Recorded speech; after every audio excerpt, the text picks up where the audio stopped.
Hello दोस्तों, welcome back to text book super coaching platform. तो text book के इस बेहतरीन प्लेटफॉर्म के ऊपर आप सब लोग का फिर से एक बार तहे दिल से स्वागत किया जाता है। तो भाई, क्या हालचाल आप सब लोगों के? बहुत सारे बच्चों की मैसेज आ रहे हैं, सर बहुत डर लग रहा है, समझ में नहीं आ रहा है, ऐसा लग रहा है कुछ भी नहीं पढ़ा हुआ है। तो भाई, ये एग्जाम वाला फीवर है, ये हर किसी के साथ में होता है। जो टॉपर है उसके साथ में भी होता है और जिसने नहीं पढ़ रखा है उसके साथ में भी होता है। ठीक है, तो बस आपने जितना पढ़ रखा है आपको खुद के ऊपर भरोसा रखना है, आप बेहतर करके आओगे।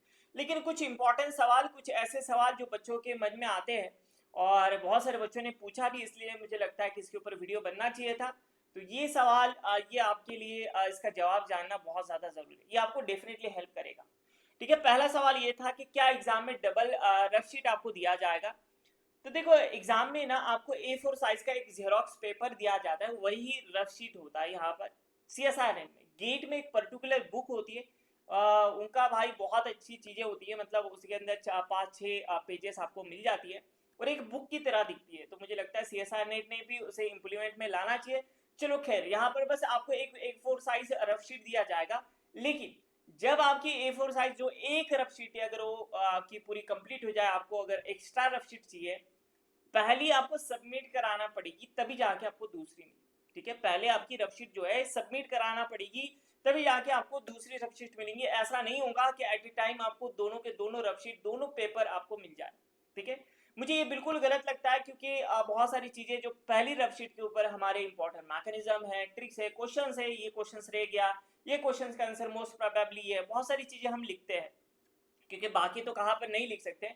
इसीलिए मतलब एक रफ शीट तो एटलीस्ट एक्स्ट्रा होना चाहिए था। लेकिन ऐसा बिल्कुल भी ना करें कि हमें पहली रफ शीट की आपको ज़रूरत पड़े। ठीक है, तो आपको ऐसा बिल्कुल भी नहीं करना है, आपको सेकंड रफ शीट पर ऊपर ही जो काम है उसके ऊपर करें। फिर अगर आपको थर्ड रफ शीट लेना है, कि ऐसा बिल्कुल भी आपको ना करना चाहिए कि second and first rough sheet की ज़रूरत पड़े। ठीक है, उम्मीद करते हैं कि आपका ये डाउट क्लियर हो चुका होगा कि एट ए टाइम सिर्फ आपको एक ही रफ शीट दी जाएगी। दूसरा, क्या एग्जाम में कैलकुलेटर मिलेगा? जी हाँ, कंप्यूटर बेस्ड टेस्ट यहाँ पर होती है। तो पिछले लास्ट 2 एग्जाम्स के अंदर बच्चों को पता ही नहीं था कि यहाँ पर आपको स्क्रीन के ऊपर आपको कैलकुलेटर दिया गया था। ठीक है, तो आपको जब एग्जाम से पहले इंस्ट्रक्शंस होते हैं उसके अंदर एक बार देख लेना, या फिर जैसे एग्जाम स्टार्ट हो जाती है तो आपको यहाँ पर कॉर्नर में देख लेना कहाँ पर आपको नजर आ रहा है कि कुछ ऐसे डिजिटल कैलकुलेटर वगैरह। तो आप वहाँ पर एक बार देखोगे तो आपको पता चल जाएगा। ठीक है, दूसरा, ये दूसरा सवाल भी क्लियर हो चुका होगा। तो लास्ट 2 एग्जाम में तो कैलकुलेटर था, इस बार भी रहेगा। एग्जाम में क्या क्या चीजें साथ में लेकर जाना है, देखो पानी बॉटल एक सबसे ज्यादा इंपॉर्टेंट है। पानी बॉटल मतलब हर एग्जाम सेंटर में तो पानी तो होना चाहिए, भाइयों की रिस्पॉन्सिबिलिटी बनती है। लेकिन कई बार क्या होता है कि पानी मतलब बहुत लेट लेट आता है और फैसिलिटीज है या नहीं है। ठीक है, और आप कितने बार मांगोगे ना, तो इससे अच्छा है कि आप एक खुद की अपनी एक ट्रांसपेरेंट पानी बॉटल लेकर जाइए।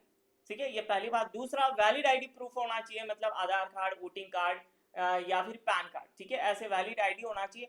और साथ ही साथ एडमिट कार्ड भी होना चाहिए। यहाँ पर एडमिट कार्ड भी जोड़ देता हूँ मैं, एडमिट कार्ड। अब ये कलर होना जरूरी नहीं है, नॉर्मल जेरोक्स भी आप लेकर जा सकते हैं। और थर्ड जो है, आपके 2 पासपोर्ट साइज फोटो होना चाहिए। एक कोई जो है तो आपकी प्रेजेंटी के टाइम आपका स्टिक किया जाता है, और दूसरा जब आप वेरिफिकेशन करते हैं तो तब आपको वहां पर जरूरत पड़ती है। ठीक है, तो 2 पासपोर्ट साइज फोटो लेकर जाना। तो ये 3 चीजें जो काफी ज्यादा खटक रही थी, बच्चों के सवाल भी आ रहे थे, तो मुझे लगता है कि तीनों क्वेश्चंस के आंसर अब आपको मिल चुके हैं। लेकिन जो नए यूजर है, जिन्हें नहीं पता कि जो जिन लोगों की अभी MSc हुई है, पहली बार एग्जाम दे रहे, चलो भाई ऐसे ही दे देंगे, बनी तो बनी, नहीं तो अब्दुल गनी। तो भाई उनके लिए ये दिसंबर वाली बैच लाई गई है। ठीक है, अब पढ़ाई करके आप जरूर देना। तो दिसंबर 2024 के लिए एक बेहतरीन बैच लाई गई है, इलाइट बैच, जहाँ पर बिल्कुल बेसिक से एडवांस लेवल में यहाँ पर आपको पढ़ाया जाएगा। और एट ए टाइम आपको पहले दिन सारे रिकॉर्डेड सेशंस मिल जाएंगे। अगर आपको लग रहा है कि आपकी दूसरी एग्जाम भी है, तो आप वो एग्जाम का सिलेबस पहले ही कवर कर सकते हो। नदीम सर इनऑर्गेनिक केमिस्ट्री पढ़ाएंगे, फिजिकल केमिस्ट्री रजनीश सर, और ऑर्गेनिक केमिस्ट्री में आपको पढ़ाऊंगा। ठीक है, high quality topic practice question भी आपको यहाँ पर मिलेंगे, मॉक टेस्ट एक्स्ट्रा लगाने की जरूरत नहीं, PYP भी आपको प्रोवाइड किए जाएंगे। और इतना ही नहीं, सिर्फ अगर आप क्वालिफाइड होते हैं तो आपको 100% फी रिफंड की जाएगी, और अगर आप LS क्वालिफाई होते हैं तो 80% फी रिफंड की जाएगी। और साथ ही साथ फ्री मेंटरशिप प्रोग्राम की, मतलब आगे क्या करना है आपको, कौन से PhD के लिए आपको PhD के लिए कौन कौन से क्वेश्चंस पूछे जाते हैं इंटरव्यू के अंदर, कौन सी IIT सही है, सारे सवाल, रेफरेंस वगैरह सारी चीज़ें यहाँ पर आपको बताया जाएगा। अगर आप इस बैच में एनरोल करना चाहते हैं तो वीडियो के नीचे आपको लिंक मिल जाएगी, उसी लिंक से, ऑफिशियल लिंक से आपको परचेस करना है, प्रोमो कोड यूज करना है ARFZ कैपिटल, आपको एक्स्ट्रा डिस्काउंट मिल जाएगा। या फिर आप ऑफिशियल ऐप से जाकर परचेस कर सकते हैं, लेकिन ऑफिशियल चीज से, ऑफिशियल लिंक, ऑफिशियल ऐप से ही आपको परचेस करना, ठीक है। उम्मीद करते हैं सब लोगों को वीडियो अच्छा लगा। अगर आपको कुछ भी CSR नेट से रिलेटेड अगर कुछ भी क्यूरी है, कुछ भी अगर डाउट खटक रहा है, तो आप मुझे कमेंट बॉक्स में ड्रॉप कीजिए, ठीक है। I will definitely help you. जो भी है अगर नहीं ऑर्गेनिक का भाई तो दूसरा जो भी हमारा जेनेरिक अगर कुछ डाउट होगा तो वो भी पूछ सकते हैं, ठीक है। Thank you so much for watching and happy